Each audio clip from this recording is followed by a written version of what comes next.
Assalamualaikum warahmatullahi wabarakatuh. Hai semuanya. Perkenalkan, kami dari kelompok 5. Perkenalkan, nama saya Fayudi Nabila dengan NIM 09031382328119 dari kelas Sistem Informasi Bilingual 2B.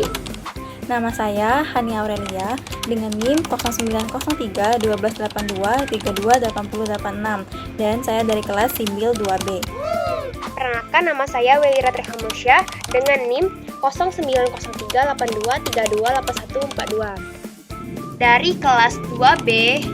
Perkenalkan, saya Irdenia Ulilahi dengan NIM 09031482326026 dari kelas SI Profesional B.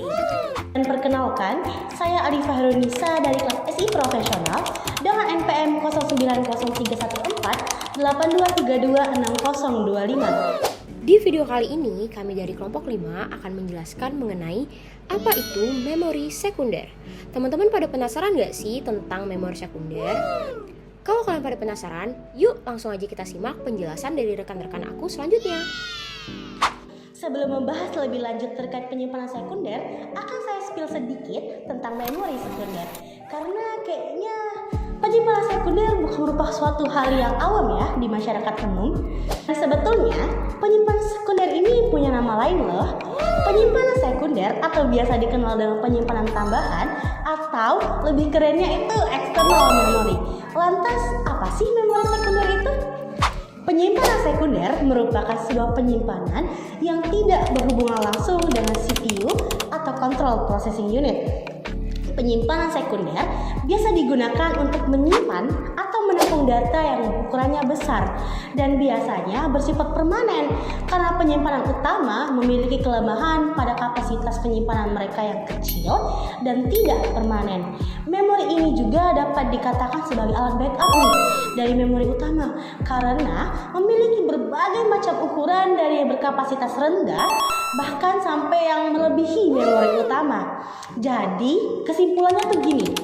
Penyimpanan sekunder ini sebetulnya sangat penting dalam komputer saat ini karena mereka mampu menyediakan penyimpanan yang besar sehingga memungkinkan pengolahan, pengambilan, dan berbagi data secara efektif. Selain itu, memori utama juga dapat dikelola pada device manapun karena tidak berhubungan langsung dengan memori utama. Selanjutnya, adakah ciri-ciri dari memori sekunder? Sebetulnya memori sekunder memiliki banyak sekali ciri-ciri. Di antaranya, memori sekunder memiliki sifat non-volatile atau tahan lama. Walaupun komputer utama dimatikan, data pada memori itu tersimpan dan tidak hilang karena telah disimpan dalam pilihan magnetik yang bisa diakses kapanpun dan dimanapun. Yang kedua, tidak berhubungan dengan CPU secara langsung. Penyimpanan sekunder tidak mempunyai kepentingan langsung dengan CPU karena membutuhkan perantara nih untuk sampai ke CPU.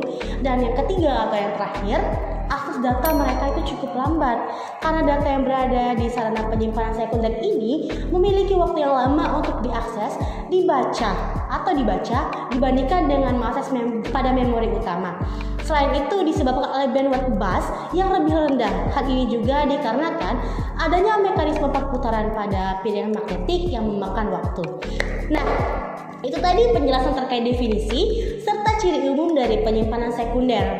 Untuk penjelasan selanjutnya atau penjelasan lebih lengkapnya akan dilanjutkan oleh rekan-rekan saya selanjutnya. Baiklah, setelah mendengarkan penjelasan dari rekan saya sebelumnya, mari kita lanjutkan dengan penjelasan terkait fungsi memori sekunder itu sendiri. Kira-kira apa sih fungsi memori sekunder itu? Ternyata, fungsi memori sekunder itu terbagi menjadi 4. Pertama, yaitu dapat menyimpan data secara permanen.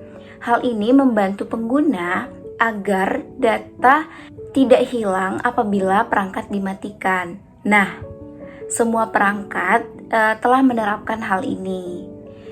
Lanjut, yang kedua itu dapat menyimpan program yang belum dieksekusi oleh prosesor.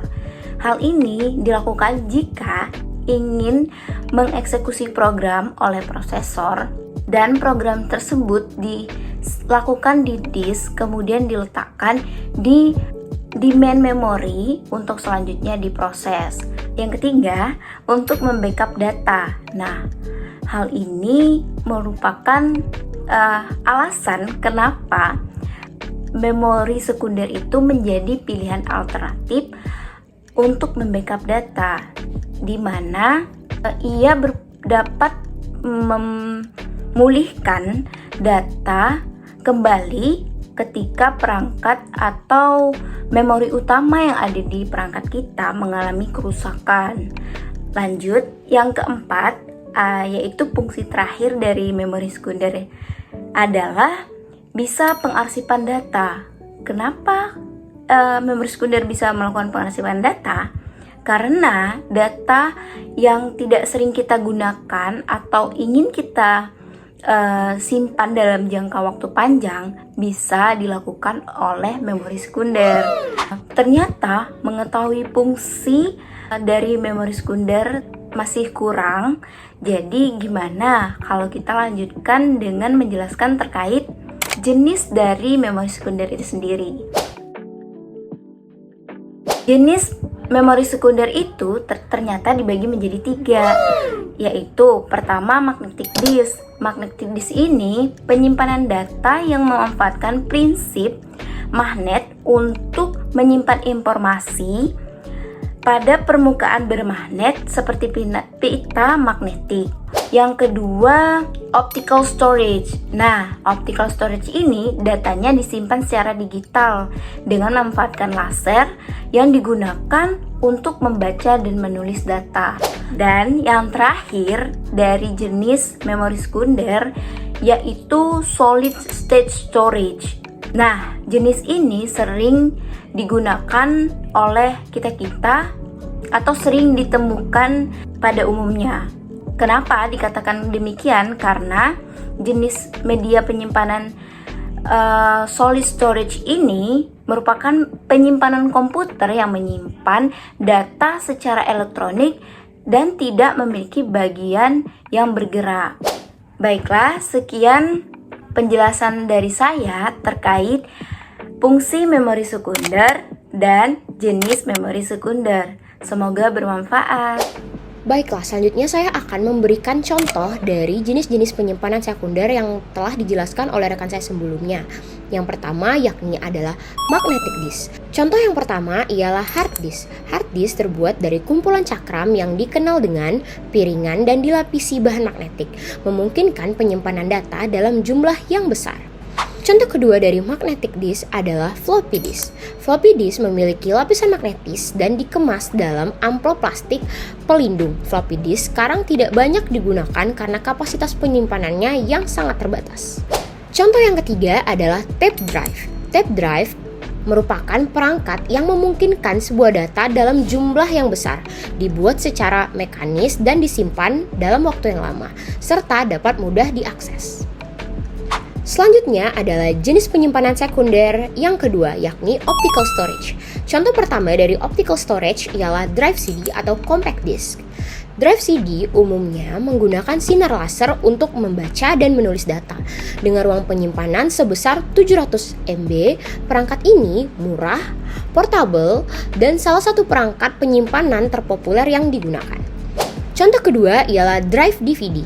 Drive CD dapat menyimpan data 15 kali lipat dari kapasitas CD dan file multimedia kaya yang memerlukan kapasitas penyimpanan tinggi.